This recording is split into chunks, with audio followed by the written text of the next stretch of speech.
Welcome back to the Dark Corner, the place where every legend, every story, and every shadow has something to tell you. Today we are diving into tales that have traveled across entire continents. Stories everyone thinks they know, but that hide unsettling secrets. Exactly. Today we are not talking about local stories or personal experience.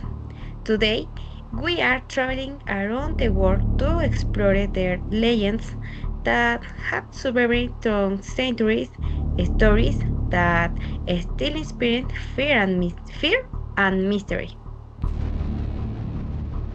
Prehistoric creatures, Christmas demons, and people who lead more than 100 children away.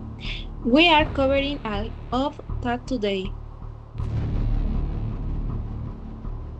So get comfortable, turn off the lights if you dare, and get ready to hear things you may never hate when did you know. Let's begin this dark hornet in Scotland with a creature many claim to have seen even in modern times.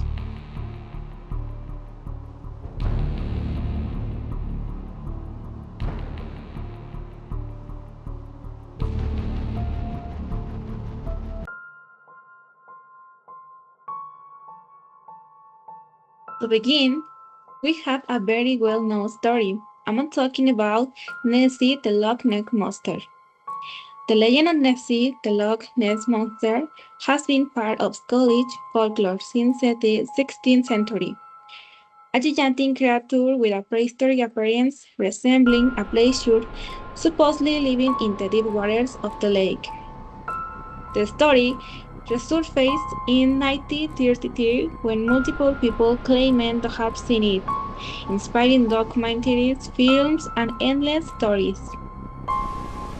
They say the cold, dense forests and inaccessible lakes of the region are perfect places to hide creatures that could have survived from ancient times.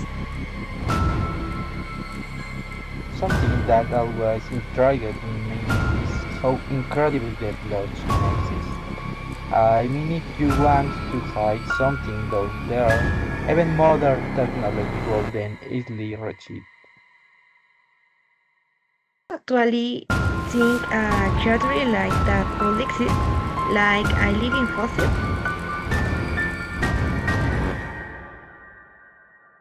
I don't know if I believe it, but it don't rule it other either. Natural always surpasses. I get more of a bite that maybe people were seeing really big fish, like sturgeons, of even huge floating logs. Sometimes they bring things in the rest. But there are testimonies from people who don't even know each other. Finnishmen, tourist locals that does make the border. And there's also the human need for mystery. The idea that something like that could exist makes me us excited, even if it is never proven. So, final verdict, possible or impossible? I say possible, very unlike, but possible. My vote is better not go check. No, I asked you,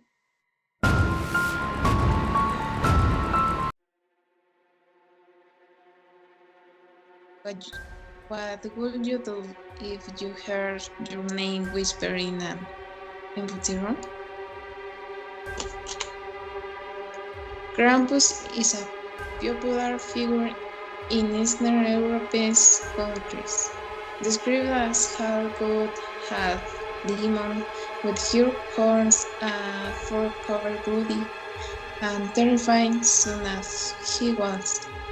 While Santa Claus rewards well-behaved children, Krampus appears at Christmas to punish those who hate being disobedient. His original predicts Christianity and they relate to pagan traditions that comforted the dark side of winter. I love this legend because it's like the dark version of Christmas. Everyone thinks of lights, gifts, colors, but in other place, Christmas also has terror. Imagine that instead of waiting for presents, you had to wait for a demon coming to push you kids back then like on hard knocks. What's interesting is that Krampus isn't only about punishment. He represents the idea that winter also brings shadows. Everything has two sides. Although I really believe this legend started as a way to control children. Behave or captures will come just like when they tell kids there. The Shackman will take you. But the creepy part is that many people claim to have seen figures similar to Krampus, especially in forests or mountain areas during winter. What if Krampus isn't a demon, but something else? A creature or maybe a legend born from Stein syntax?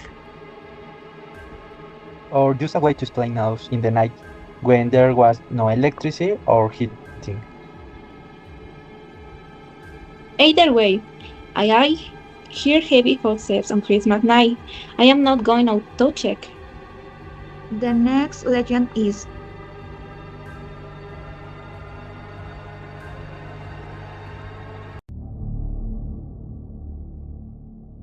in 1284, a mysterious man arrived in Hamelin dressed in colorful clothing and offering to rid the town of its rats in exchange for money. After the subject, the townspeople refused to pay him. The man returned with a dark appearance and a reddish hat. He played his flute again, but this time he didn't attract rats. He attracted 130 children who followed him out of the town and disappeared into a cave. The disturbing part is that ancient documents mention the event without reference rats at all. There are theories about mass migrations, epidemics, or social events hidden by history. Over time, the history became legend and then a fairy tale. This one scares me in a different way because it's not a monster or a demon. It's someone human but unexplainable. What's crazy is that there are historical records saying a large group of children disappeared around that time. Something must have happened. And if rats weren't part of the original story, what was the real motivation behind it? There's a theory saying it was forced migration due to poverty, but why turn that into legend of a flushing for who hypnotizes children? Maybe because it's easier to tell a large story than to admit a real human tragedy. You think some could actually control or attract people like that. Not magically, but manipulation? Sure, there are leaders who control girls with just their words. The part that shocks me the most is that three children survived and couldn't explain anything. One was blind, one was deaf, and was too young to speak, symbolic and disturbing.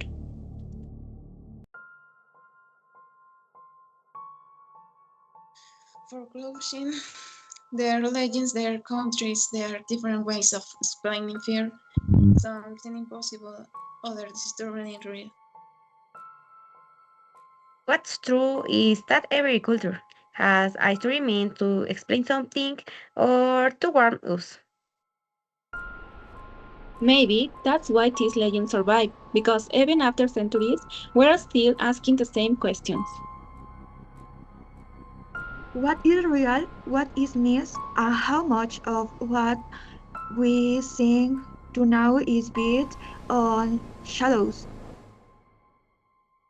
Thanks for joining us another episode of The Dark Corner.